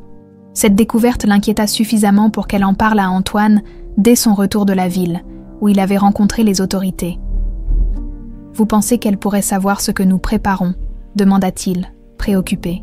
« Je n'en suis pas sûre, mais son retour précipité, ses produits déplacés, ça me rend nerveuse. » Antoine passa un bras protecteur autour de ses épaules. « Ne vous inquiétez pas, d'ici demain, tout sera terminé.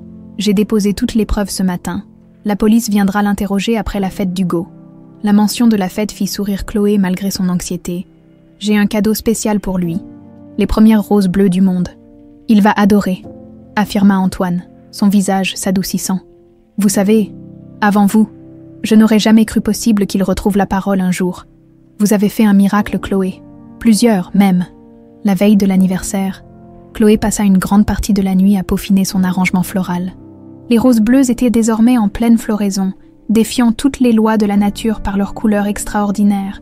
Elle les disposa avec soin dans un vase en cristal que Madame Colin avait sorti spécialement des réserves du manoir, un vase qui avait appartenu à Jeanne. En travaillant, Chloé ne put s'empêcher de penser à sa mère et à Jeanne, ces deux femmes liées par l'amitié et le courage, qui avaient risqué leur vie pour la vérité. L'une avait perdu la sienne, l'autre avait dû abandonner sa fille pour la protéger. Leur sacrifice ne serait pas vain. Au petit matin, épuisée mais satisfaite, elle contempla son œuvre. Les roses bleues semblaient presque lumineuses dans la pénombre de la serre, témoignage vivant que l'impossible pouvait devenir réalité. « Pour toi, maman », murmura-t-elle en effleurant délicatement l'un des pétales soyeux. « Et pour toi aussi, Jeanne ». Elle ne remarqua pas la silhouette qu'il observait depuis l'entrée de la serre, ni le sourire sinistre qui se dessina sur le visage de Margot Devereux, alors qu'elle s'éloignait silencieusement dans la brume matinale. Le jour de l'anniversaire d'Hugo s'annonçait parfait. Un soleil radieux illuminait le jardin désormais ressuscité, où Chloé avait installé des guirlandes colorées et des lanternes en papier. Antoine avait invité quelques enfants du voisinage, les premiers amis que Hugo commençait à fréquenter depuis qu'il avait retrouvé la parole. Mathilde, installée confortablement à l'ombre d'un grand parasol, observait les préparatifs avec un sourire fatigué mais heureux. « Tu as fait des merveilles ici », murmura-t-elle lorsque Chloé vint s'asseoir un instant auprès d'elle. « Ce jardin, on dirait qu'il a toujours été là, qu'il n'a jamais été abandonné. C'est le travail d'Hugo autant que le mien », répondit Chloé en regardant tendrement le petit garçon qui aidait Madame Colin à disposer les assiettes sur la grande table dressée près de la roseraie. « Et ce garçon, il t'aime comme si tu étais sa mère ?» Chloé rougit légèrement. « Il a juste besoin de tendresse et d'attention. Il en a été privé trop longtemps. Tout comme son père », ajouta malicieusement Mathilde, provoquant un embarras encore plus grand chez sa petite fille. Avant que Chloé ne puisse répondre, Antoine apparut, élégant dans sa chemise bleu clair, portant un immense paquet cadeau enrubanné. « Les premiers invités arrivent », annonça-t-il, en déposant le cadeau sur une table. Hugo est surexcité, il n'a pratiquement pas dormi de la nuit. Il se pencha pour saluer respectueusement Mathilde, depuis que la vieille dame avait été installée au manoir. Une relation d'estime mutuelle s'était développée entre eux. « Comment vous sentez-vous aujourd'hui, Madame Martin ?»« Assez bien pour profiter de cette belle journée », répondit-elle avec un clin d'œil. « Et pour voir ma petite fille rayonner de bonheur. » Antoine et Chloé échangèrent un regard complice, puis il retourna accueillir les invités tandis qu'elle mettait la dernière touche à sa surprise. L'arrangement de roses bleues, soigneusement dissimulé sous un drap dans la serre, attendant le moment propice pour être dévoilé, en se dirigeant vers l'entrée du domaine, Chloé croisa Margot, qui descendait le grand escalier du manoir. Contrairement à son habitude, elle avait choisi une tenue sobre, une robe crème et une veste légère, et arborait un sourire presque chaleureux qui déstabilisa Chloé. « Mademoiselle Martin ?» la salua-t-elle avec une politesse inhabituelle. « Notre petit Hugo doit être aux anges. Vous avez fait un travail remarquable avec les décorations. »« Merci », répondit prudemment Chloé, surprise par ce changement d'attitude. « J'ai moi-même préparé un petit cadeau pour mon neveu, » continua Margot, en montrant une boîte élégamment emballée. « Et j'ai pensé à vous également, un petit témoignage de reconnaissance pour tout ce que vous avez accompli ici. » Elle lui tendit un petit paquet soigneusement noué d'un ruban argenté. Chloé le prit avec hésitation, décontenancée par ce geste inattendu. « C'est très aimable, mais vous n'auriez pas dû... » « J'insiste, » coupa Margot avec un sourire qui n'atteignait pas ses yeux. « Ouvrez-le plus tard, quand vous aurez un moment à vous. » Sur ces paroles énigmatiques, elle se dirigea vers le jardin, laissant Chloé perplexe et vaguement inquiète. Elle glissa le petit paquet dans la poche de sa robe. Décidant de s'en occuper plus tard, la fête battait son plein lorsque Chloé rejoignit les invités. Une douzaine d'enfants couraient et riaient dans le jardin, sous l'œil attentif de leurs parents qui discutaient par petits groupes. Hugo était au centre de l'attention, visiblement ravi, mais encore timide, s'exprimant par courtes phrases entrecoupées de longs silences. Antoine s'approcha de Chloé. « 2 verres de champagne à la main. Pour vous ?» dit-il en lui tendant l'une des flûtes. « Vous méritez bien ça. Hugo n'a jamais été aussi heureux depuis. » Il laissa sa phrase en suspens, mais Chloé comprit, depuis la mort de Jeanne. « Je suis contente pour lui, » répondit-elle sincèrement. « C'est un petit garçon extraordinaire. » Ils trinquèrent discrètement, leurs doigts s'effleurant sur le cristal des verres. « J'ai parlé avec la police ce matin, » murmura Antoine, en se penchant vers elle. Ils viendront demain à la première heure. Tout est en place. » Chloé jeta un regard nerveux vers Margot, qui discutait avec un couple de parents, souriant et charmante comme jamais. « Elle semble différente aujourd'hui, » observa-t-elle. « Elle joue un rôle, comme toujours, » répondit Antoine avec amertume. « Ne vous y fiez pas. » Le moment du gâteau arriva, et Hugo s'installa devant une impressionnante création en forme de jardin miniature, avec 8 bougies scintillantes, après qu'il eut soufflé ses bougies sous les applaudissements. Chloé annonça qu'elle avait une surprise spéciale. Elle se rendit à la serre et revint portant précautionneusement son arrangement de roses bleues. Un murmure d'émerveillement parcourut l'assemblée lorsqu'elle dévoila les fleurs d'une couleur que personne n'avait jamais vue auparavant. « Ce sont les premières roses bleues du monde », expliqua-t-elle, tandis que les invités se pressaient pour admirer ce miracle botanique.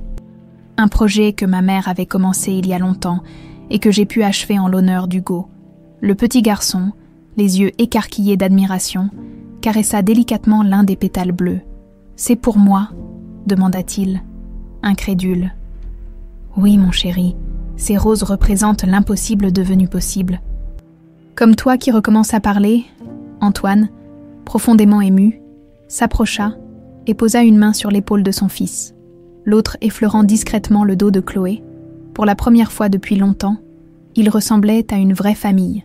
Parmi les exclamations admiratives, Margot s'avança à son tour, son visage affichant une expression indéchiffrable. « Fascinant », commenta-t-elle en examinant les roses. « Ma belle-sœur aurait adoré, elle aussi cherchait à créer cette fameuse rose bleue. »« Je sais », répondit simplement Chloé, soutenant son regard. Un instant de tension silencieuse passa entre les deux femmes, puis Margot se détourna pour proposer des rafraîchissements aux invités. Le malaise de Chloé s'accentua lorsqu'elle remarqua que Margot insistait particulièrement pour servir elle-même les boissons, avec une sollicitude inhabituelle. Alors que la fête se poursuivait, Chloé sentit une étrange fatigue l'envahir. Sa vision devint légèrement floue et un vertige la força à s'asseoir un instant à l'écart. Elle se rappela qu'elle n'avait pratiquement pas dormi la nuit précédente, occupée à finaliser les préparatifs et son arrangement floral. « Vous ne vous sentez pas bien ?» La voix de Margot la fit sursauter. Elle se tenait devant elle, lui tendant un verre d'eau. « Vous êtes pâle. Un peu de fatigue, rien de grave, » répondit Chloé en acceptant le verre par politesse. « Buvez, ça vous fera du bien. » Quelque chose dans son insistance mit Chloé mal à l'aise. Elle porta le verre à ses lèvres mais ne but pas, prétextant que sa nausée s'accentuait. « Je vais chercher Antoine, » dit-elle en se levant avec difficulté. « Il est occupé avec les invités. » répliqua vivement Margot en la retenant par le bras. « Reposez-vous un peu. Cette fête est un succès, grâce à vous. » À cet instant, Hugo accourut, tenant fièrement un petit modèle réduit de jardin qu'il venait de recevoir en cadeau. « Chloé, regarde !» s'exclama-t-il joyeusement, profitant de cette diversion. Chloé se dégagea de l'emprise de Margot et se pencha vers l'enfant, ignorant le vertige qui l'assaillait. Hugo, sensible comme toujours, remarqua immédiatement son malaise. « Tu es malade ?»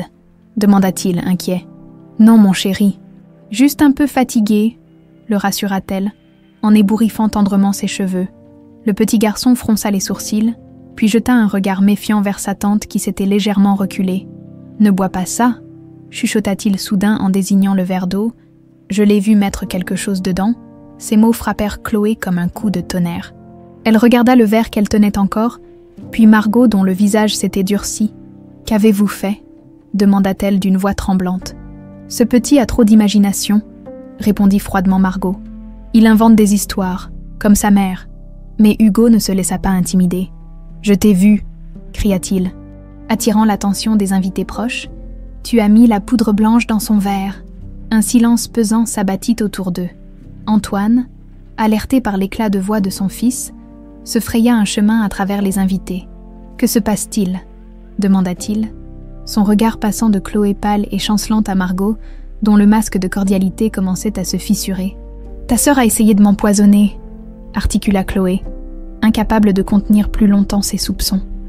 Le visage de Margot se décomposa, puis se reforma en un masque de mépris glacial. Quelle accusation ridicule! Cette fille délire, Antoine. Peut-être est-elle dérangée, comme sa mère l'était. Ce fut la goutte d'eau qui fit déborder le vase. Antoine, dont le visage s'était assombri dangereusement, s'avança vers sa sœur. « Que sais-tu exactement de sa mère, Margot? Et que sais-tu de l'accident de Jeanne ?» Un murmure inquiet parcourut l'assemblée. Les parents commencèrent à rassembler leurs enfants, sentant qu'une scène déplaisante allait éclater. Acculée, Margot lança un regard haineux à Chloé. « Tu es comme ta mère, une fouineuse qui ne sait pas rester à sa place. Elle aussi a tenté de détruire notre famille. C'est toi qui as détruit cette famille, » explosa Antoine. « J'ai toutes les preuves, Margot. Les détournements de fonds, les menaces. » Et l'accident de Jeanne qui n'en était pas un. Le visage de Margot se déforma sous l'effet de la fureur et de la panique. D'un geste vif, elle sortit de son sac un petit pistolet qu'elle pointa sur Chloé. « Tu n'aurais jamais dû revenir ici, » cracha-t-elle. « Ta mère au moins avait eu la présence d'esprit de fuir. » Des cris horrifiés retentirent parmi les invités qui se dispersèrent dans la confusion. Seuls Antoine, Chloé et Hugo restèrent figés face à Margot armée. « Pose cette arme, Margot », ordonna Antoine en faisant un pas vers elle. « Recule !» hurla-t-elle, hystérique. « Tout ça est de sa faute. Elle a tout gâché, comme Jeanne, comme Solange. » C'est alors que, dans un moment de confession démente, Margot révéla la vérité. Jeanne allait tout détruire avec ses accusations. J'ai dû la faire taire.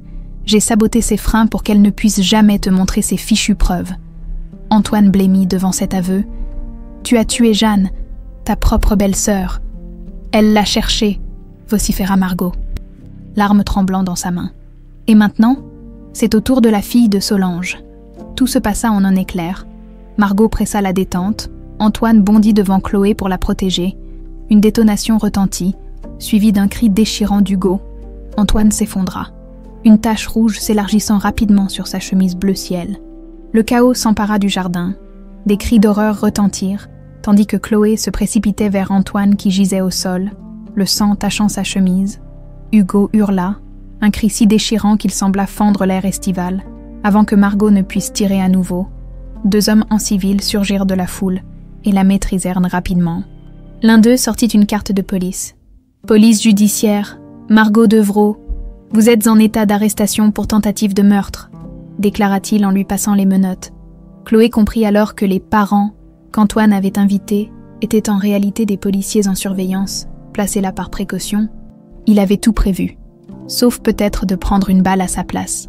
« Antoine, tenez bon », supplia Chloé en appuyant sur sa blessure pour stopper l'hémorragie, ses mains se couvrant rapidement de rouge. « Les secours arrivent. » Ses yeux s'ouvrirent faiblement. « Hugo, protégez Hugo », murmura-t-il avant de perdre connaissance. Les minutes qui suivirent s'écoulèrent comme dans un brouillard. Les ambulanciers arrivèrent, prenant en charge Antoine dont l'état semblait critique.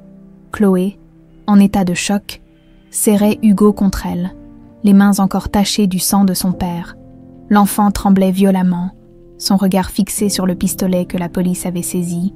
Tandis que les ambulanciers s'activaient autour d'Antoine, Margot, menottée et encadrée par 2 policiers, lança un regard venimeux à Chloé. « Tout est de ta faute », siffla-t-elle.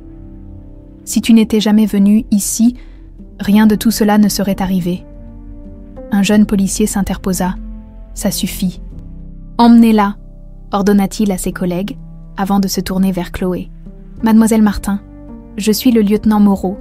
Monsieur Devrault m'avait contacté il y a plusieurs jours pour nous remettre des preuves contre sa sœur. Nous ne nous attendions pas à ce que la situation dégénère ainsi aujourd'hui. » Chloé acquiesça machinalement, incapable de détacher son regard de l'ambulance où l'on installait Antoine. « Je dois aller avec lui, » dit-elle faiblement.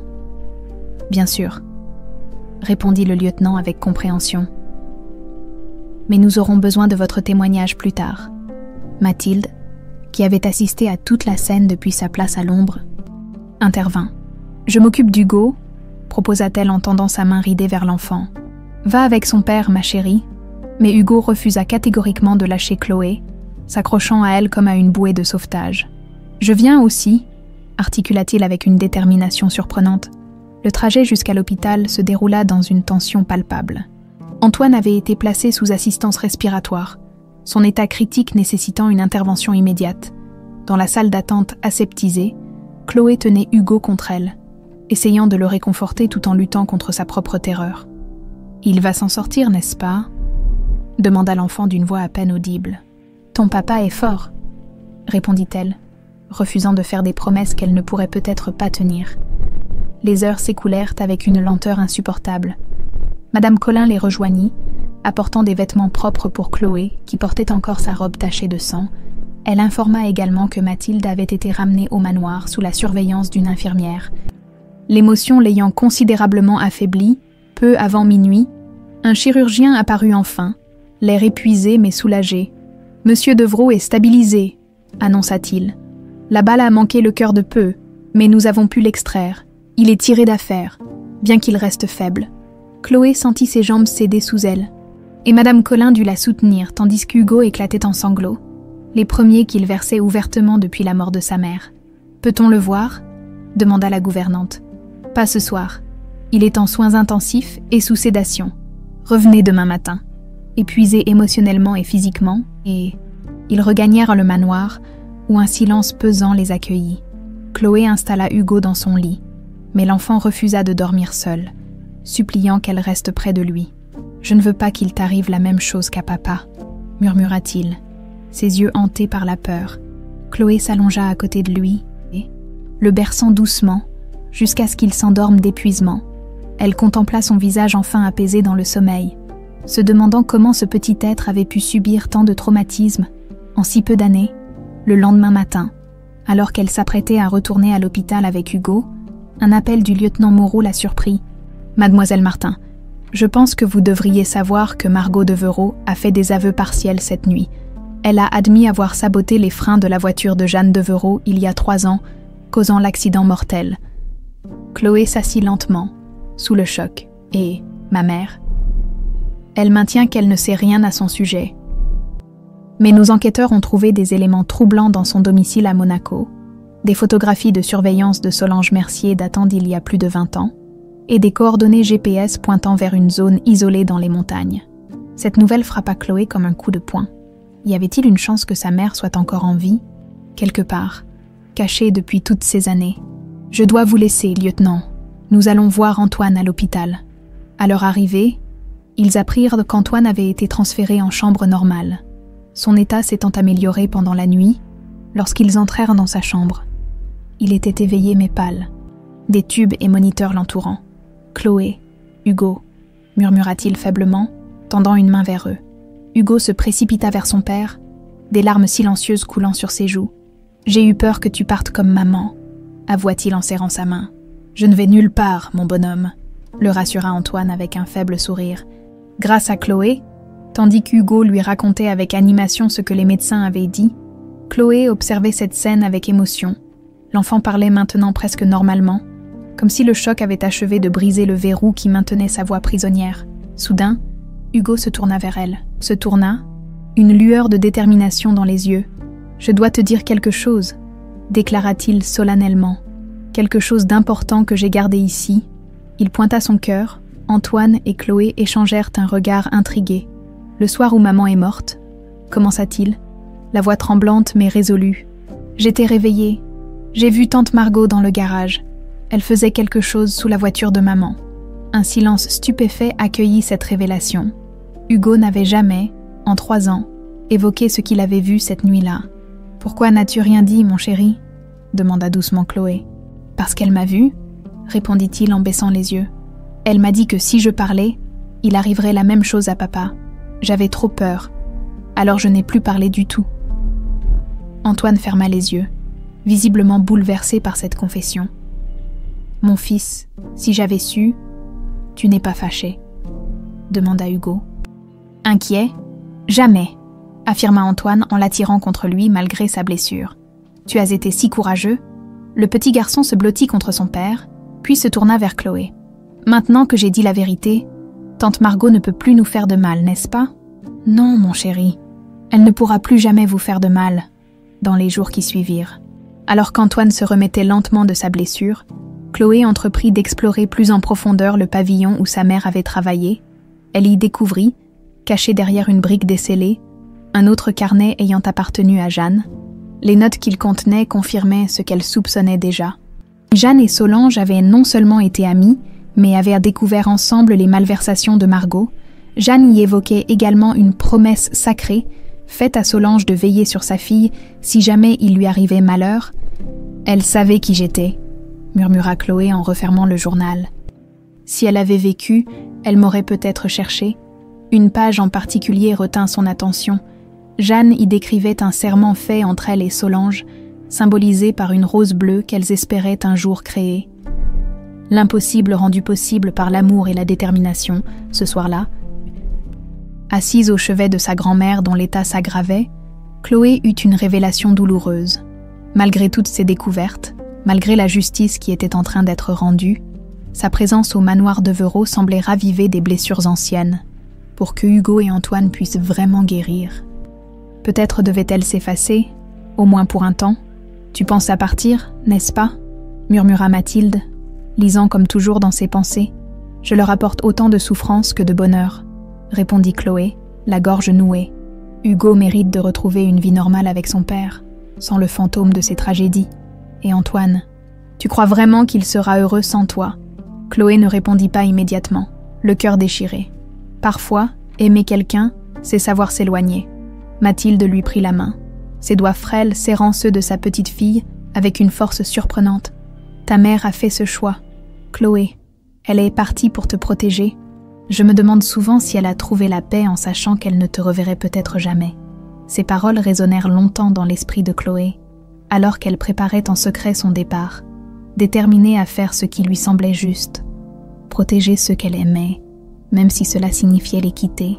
5 années s'étaient écoulées depuis cette journée fatidique, 5 années durant lesquelles Chloé Martin était devenue une botaniste reconnue, spécialisée dans l'hybridation de roses. Sa création de la première rose bleue viable lui avait valu une renommée internationale et plusieurs prix prestigieux. Elle vivait désormais à Lyon, où elle dirigeait un petit centre de recherche, loin de Beaulieu-sur-Mer et des souvenirs qui y étaient attachés. Mathilde s'était éteinte paisiblement quelques mois après son départ du manoir d'Everault, tenant la main de sa petite fille et emportant avec elle les derniers liens qui rattachèrent Chloé à son enfance. La jeune femme avait respecté sa volonté d'être inhumée dans le petit cimetière de Beaulieu-sur-Mer, mais n'y était plus retournée depuis, ce matin de juin, alors qu'elle préparait une conférence dans son bureau. Sa secrétaire lui apporta une enveloppe inhabituelle. « Ceci vient d'arriver pour vous. Mademoiselle Martin, par coursier spécial. » L'enveloppe, en papier crème de haute qualité, ne portait aucun nom d'expéditeur. À l'intérieur, Chloé découvrit 2 objets qui lui coupèrent le souffle. Une rose bleue séchée, soigneusement préservée, et un dessin d'enfant représentant un jardin luxuriant, où une femme aux longs cheveux bruns se tenait entre un homme et un jeune garçon. Au dos du dessin, une seule phrase écrite d'une main enfantine mais assurée. « Les roses bleues ont besoin de toi, Hugo. » Le cœur battant, Chloé reporta sa conférence et, le jour même, prit la route vers Beaulieu-sur-Mer. Durant ces 5 années, elle avait suivi de loin les nouvelles concernant la famille d'Everault. Elle savait que Margot avait été condamnée à une longue peine de prison pour le meurtre de Jeanne et ses malversations financières. Antoine avait restructuré l'entreprise familiale et s'était progressivement remis de sa blessure. Quant à Hugo, les rares articles mentionnant le jeune héritier d'Everault évoquaient un enfant brillant, passionné par la botanique. Un détail qui avait toujours serré le cœur de Chloé. En arrivant aux abords du manoir, elle fut saisie d'appréhension. Était-ce vraiment une bonne idée de revenir, de raviver des souvenirs peut-être enterrés? Mais la rose séchée et le dessin d'Hugo l'avaient profondément émue. Ravivant des sentiments qu'elle avait tenté d'enfouir pendant 5 longues années, le portail du domaine était ouvert, comme s'il l'attendait. En s'engageant dans l'allée bordée de cyprès, Chloé eut l'impression que le temps n'avait pas passé. Pourtant, en approchant du manoir, elle remarqua des changements significatifs. La façade avait été restaurée, les fenêtres brillaient au soleil, et surtout, le jardin avait été entretenu et développé bien au-delà de ce qu'elle avait pu accomplir. Des parterres de fleurs multicolores s'étendaient à perte de vue, les bassins reflétaient le ciel d'été, et les allées soigneusement aménagées invitaient à la promenade. Mais ce qui la frappa le plus, ce furent les roses, des centaines de roses bleues, identiques à celles qu'elle avait créées, fleurissant en abondance dans tout le domaine. Elle gara sa voiture devant le perron et descendit lentement, absorbant chaque détail de ce lieu qu'elle avait cru ne jamais revoir. La porte principale s'ouvrit avant même qu'elle n'atteigne les marches. Un adolescent se tenait là, grand et mince, ses yeux bleus scrutant Chloé avec une intensité familière. Pendant un instant, elle ne le reconnut pas. Puis son cœur fit un bond dans sa poitrine. « Hugo !» Le garçon sourit. Révélant une fossette qu'elle connaissait bien, à 13 ans, Hugo Devereux ressemblait étonnamment à son père, avec la même élégance naturelle et le même regard pénétrant. « Bonjour Chloé !» répondit-il d'une voix qui avait mué, mais conservait la douceur qu'elle lui connaissait. « Tu as reçu ma rose, sans hésiter ?» Elle s'avança et le prit dans ses bras. Il était presque aussi grand qu'elle maintenant, mais il se blottit contre elle, comme le petit garçon qu'il avait été. « Tu m'as tellement manqué !» murmura-t-elle, les larmes aux yeux. « Toi aussi, tous les jours. » Une voix masculine les interrompit. Une voix que Chloé aurait reconnue entre mille. « J'espérais qu'il te convaincrait de revenir. » Antoine se tenait à quelques pas, observant leur retrouvaille avec émotion. Il avait à peine changé. Peut-être quelques fils argentées dans ses cheveux bruns, et une légère ride au coin des yeux qui n'existait pas 5 ans auparavant. Ses yeux, en revanche, brillaient d'une lumière que Chloé n'avait jamais vue auparavant. Une sérénité qui avait remplacé l'ombre du passé. « Je n'ai jamais cessé d'espérer », ajouta-t-il en s'approchant. « Le jardin est magnifique », dit-elle. Ne sachant comment exprimer tout ce qu'elle ressentait, « J'ai essayé de poursuivre ce que nous avions commencé », expliqua Antoine. « Hugo m'a beaucoup aidé. Il a ton don avec les plantes. » Le jeune garçon sourit fièrement. « J'ai réussi à multiplier tes roses bleues. Tous les horticulteurs de la région sont jaloux. » Chloé suivit Antoine et Hugo dans le jardin, redécouvrant avec émerveillement chaque recoin qu'elle avait contribué à restaurer. Ils s'assirent sur un banc en pierre près du grand bassin central, entouré par le parfum enivrant des roses. « Beaucoup de choses ont changé depuis ton départ, » commença Antoine. Margot a fait une confession complète avant de mettre fin à ses jours en prison. Chloé frémit, se rappelant la haine dans les yeux de Margot ce dernier jour. Elle a avoué avoir menacé ta mère, l'avoir forcée à fuir, mais elle a toujours prétendu ne pas savoir ce qu'elle était devenue. « Je sais », murmura Chloé. « J'ai suivi l'affaire dans les journaux. Ce que tu ne sais peut-être pas, poursuivit Antoine, c'est que j'ai engagé des détectives pour retrouver ta mère. Nous avons découvert qu'elle était partie en Amérique du Sud, changeant régulièrement d'identité. Terrifiée à l'idée que Margot la retrouve, le cœur de Chloé s'emballa. L'avez-vous retrouvé ? Le visage d'Antoine s'assombrit. Malheureusement, nous sommes arrivés trop tard. Elle est décédée il y a 8 ans d'une maladie tropicale au Brésil. La nouvelle, bien qu'attendue, frappa Chloé comme un coup au cœur.